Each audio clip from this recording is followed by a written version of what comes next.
Well, hello and welcome back, my Royal Rogues. My name is Jesus Enrique Rosas. I'm the Royal Rogue, and tonight we have the embarrassing failure of Meghan and her PR company, WME, to secure a spot in Vogue magazine's 40 Icons of Fashion. And you're about to find out why this is especially embarrassing. It is not because you can see some of her friends there.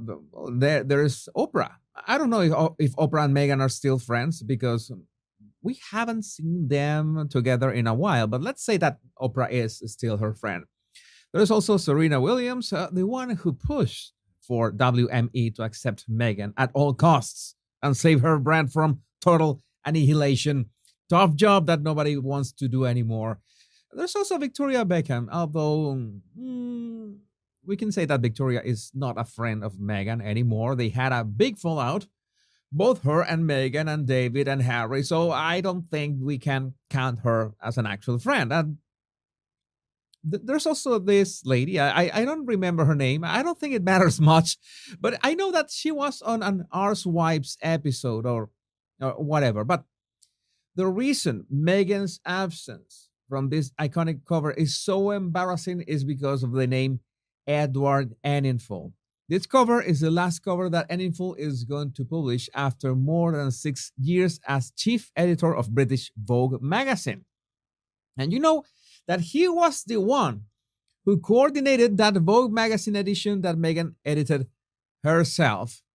And back in the day, we got all these interactions with Meghan and Enninful, and it seemed that everyone was going great, everyone was fine. And in fact, British Vogue has revealed that the September issue of the magazine, guest edited by Meghan, was the fastest selling uh, in the publication's history. But we are so used to companies exaggerating their numbers, especially when Meghan is involved, that I wouldn't be surprised that this was just a publicity stunt to make up for the fact that, well, things didn't go as sweet as they wanted it to look like.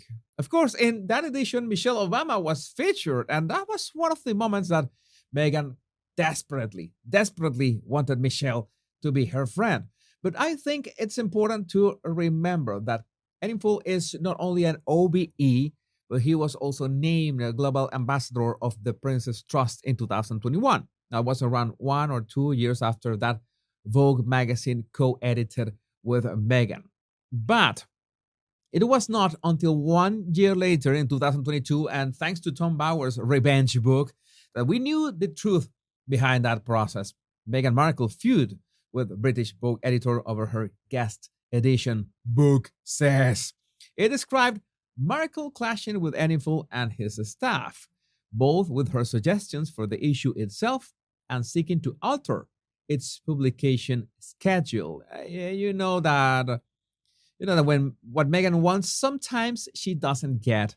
Per the book, Markle left Vogue writers in silent exasperation with her input in calls. The staffers thought the contributions were shallow and didn't make sense, the book said, but it did not ask her to explain for fear of confrontation. It did not give specific examples. What my sources say is that people at WME were absolutely trying to land this cover for the Duchess of Sausages. But there have been so many problems in this last leg of the race to salvage whatever is left of Meghan's brand that Ari Emanuel himself couldn't do this. Even if we saw all these friends and ex-friends of Meghan in there, and you can see that you didn't need to be Kim Kardashian or Taylor Swift to be here. I think I could say that you could be a successful woman from any field and you could have landed an invitation. And just to be clear, I'm sure that many of the women who are here absolutely deserve being in this amazing cover. This is not like you pay some kind of price and you automatically land in here. No, you are invited to this select club. That's the invitation that WME couldn't get for Meghan. So there's another session of plates smashing at Montecito tonight. But fear not, my rogues, because I managed to get access to the pitch straight from Camp Meghan. This is the way Vogue magazine should have treated this fashion ex royalty.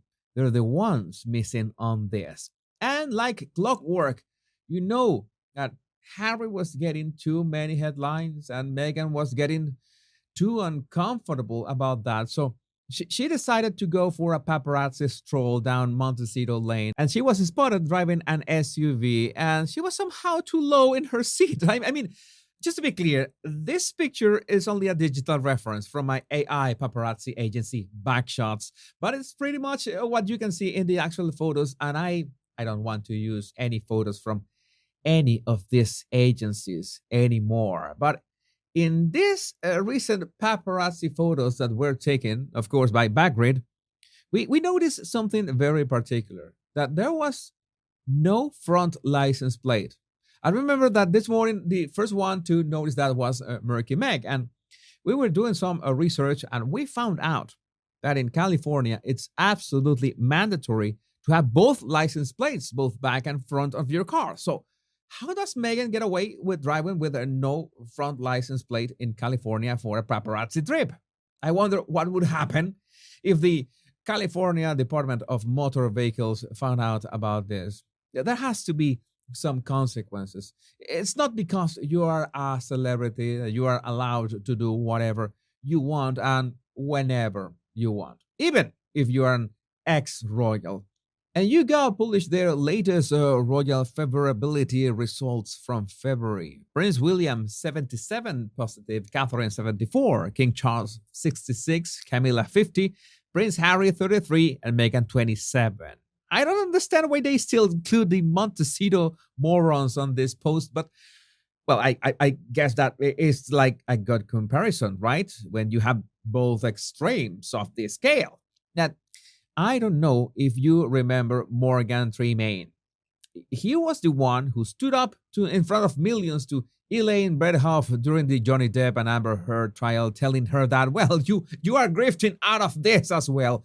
But no, seriously, he made a nice video that you can find on his Twitch and Twitter accounts about how these paparazzi agencies work. Very nice video. He specifically mentions Backgrid. And sometimes you have these freelance photographers that they sell their photos to these companies, or sometimes the celebrities take their own pictures, they Photoshop them, and then they sell them to Backgrid. It's interesting to see straight from the source, but because you can remember that he was at some point, I think he was a photographer for TMZ, and that's how he got in all the Johnny Depp and Amber Heard trial stuff. And that would explain those times when Harry and Meghan were photographed boarding private jets.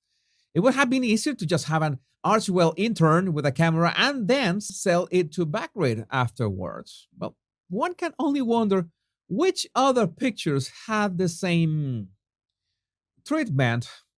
So, my Royal Rogues, I would love to know what you think about this in the comments. And remember to download my free body language tips right in the description of this video if you want to read anybody like a book. My name is Jesus Enrique Rosas. I'm the Royal Rogue. And remember, much love and bliss.